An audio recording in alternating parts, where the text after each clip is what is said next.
জাকির নায়েককে মানুষ যারা যারা কাফের বলছে, ঠিক তাদের কাফের বলা কথাটি আকাশের দিকে থুথু দেওয়া। আকাশের দিকে থুথু দিলে মুখের উপরেই পড়বে। অতএব জাকির নায়েককে কাফের বলে এসব মিডিয়া ঠেকানো যাবে না। তারা কত দিনের খিদমত করছে এটা তারা বুঝতে চায় না। আর একজন বেধর্মী বিদ্বান, আল্লাহর একটা বড় তার প্রতি দয়া অনুগ্রহ যে যে কোনো বিদ্বান তার সামনে দাঁড়ালে এত দলিল পেশ করতে পারেন যে সে বিদ্বান বুদ্ধি হারিয়ে দেয়।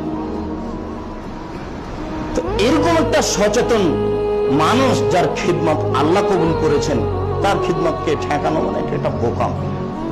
বোকামে গেছে কিছু না। মানুষ মাত্র কোন জায়গাতে ফতোয়ার সুবিধা অসুবিধা থাকতে পারে, আমরাও তাইকে পছন্দ করি না। উনি বলেন স্যাটেলাইটে আমি যাই, এটা আমি পছন্দ করি, এই জন্য যাই।